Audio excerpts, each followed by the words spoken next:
Hello everyone, this is Yaniman bringing you another Fleet Ops audio commentary. Today I have a 1v1 for you. It is Loki.Labrys versus Ray320. Now, Loki's been tearing up the scene with his Romulan play, and Ray has been polishing up his board game, so this is hopefully going to be an exciting one. It's a one head-on. It's a head-v-head. So I'm hoping that they try to kick each other's butts. We're playing on the Path to Nowhere today. It's a 10K by 8K. It's relatively small, kind of a small map for well, it's a two-player map, so of course it's small, but it is relatively cheap in resources. You're only going to get one natural expansion. It is sort of a winding road here, and as I've said before, even though it's linear, even though it's curved, it's linear.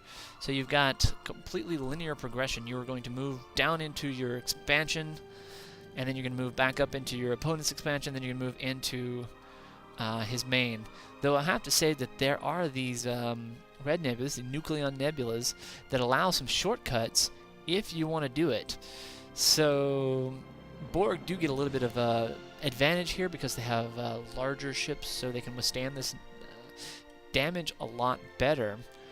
So we shall see. So we'll see how that works out for everyone.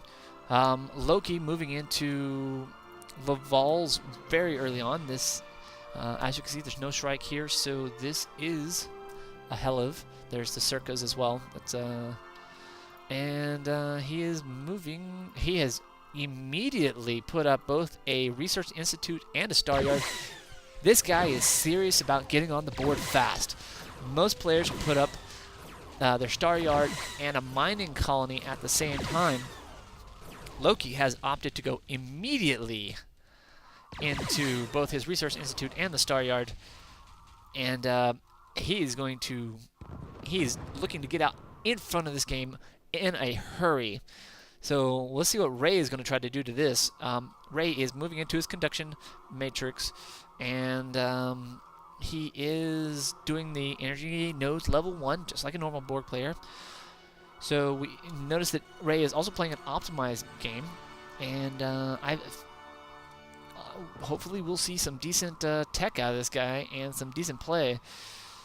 You can see in the meantime that Loki is scouting around here, doing a decent job. Romulans do have a very natural advantage that they have cloaked ships and cloaked scouts, and these scouts here actually have this huge range all the way out here. It's a lot of distance for a scout, especially one that's cloaked, and the Romulans make good use of it, so Loki should hopefully just avoid detection. The one thing that Loki could do here just a little bit different is there's very little point-and-click detect here, if at all, in 312. So the main detection, at least especially in the early game for the Borg, is the EM Scout Cube. Now, I don't know that I've seen very many of them out on the board in many games, as most players opt to go to the intercept module, and that intercept module upping the DPS value for their scout cubes quite nicely.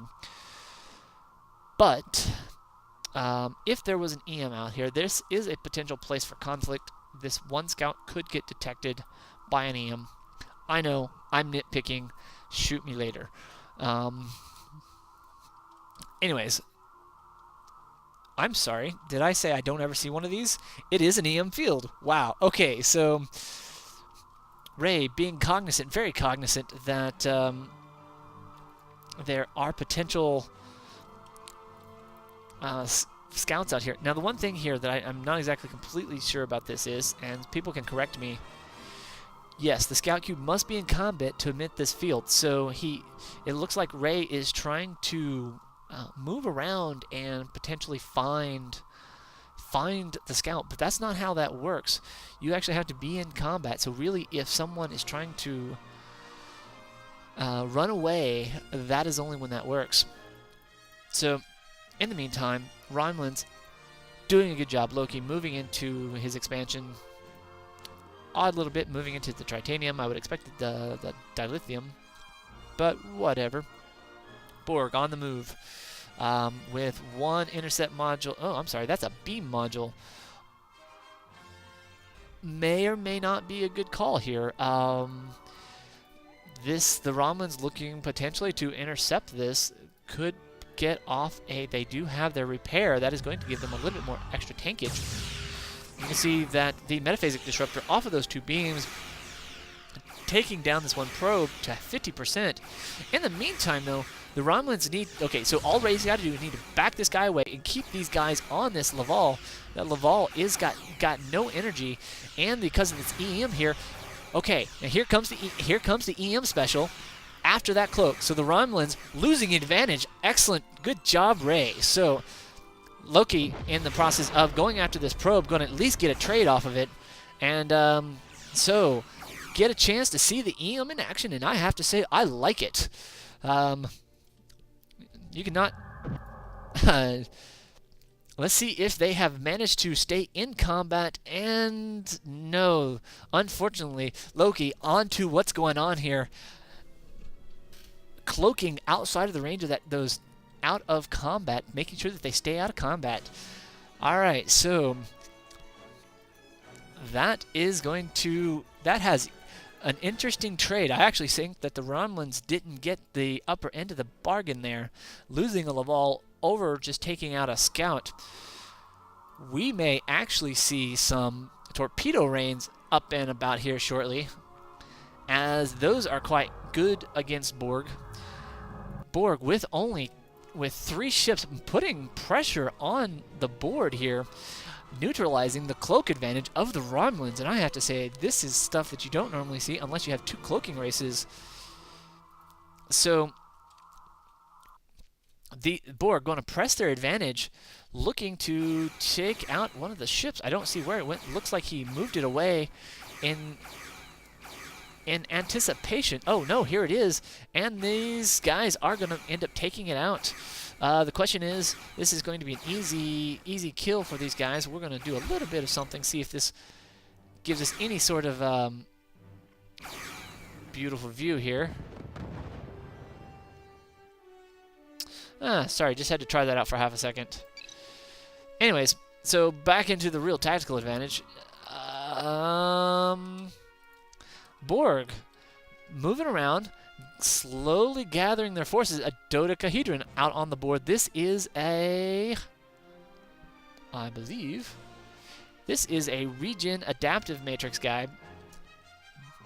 And so this guy should be about medium. Gotta watch it. I don't know what's going to go happen here. But the Borg have managed to take on the Romulans in their early lead of taking on an expansion, causing them to lose a little bit. Now the Romulans feeling that they've got 2 reigns here with a Laval. The thing here is they're outgunned. They just don't have this EM.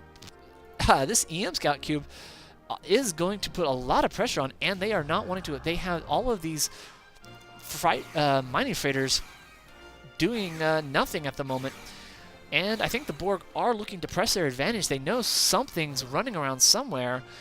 There's nothing down there. They're going to not bother staying tied up. Instead, possibly moving into the natural Tritanium moons, where they can actually cubby-hoe over here and take pot shots at them. The Borg could actually pull this off. Oh, they find some fresh meat down here in the bottom corner, looking to get some kills off of this guy. And depending on what they want to do, they may actually be able to get some of this. So a couple of kills here, and then a run. So just take out this one ship and get out of dodge. So here we say that these rains are coming up here, looking to put some pressure on these guys. The Borg needing to do a little bit more better micro here. Some phase plates going up, giving them a little extra durability. This dodecahedron needs to stay up in front. It is the tank of the group. Since it does have this one intercept module, it could potentially cause subsystem failure. And you can see how much damage these Romulans are taking at the moment.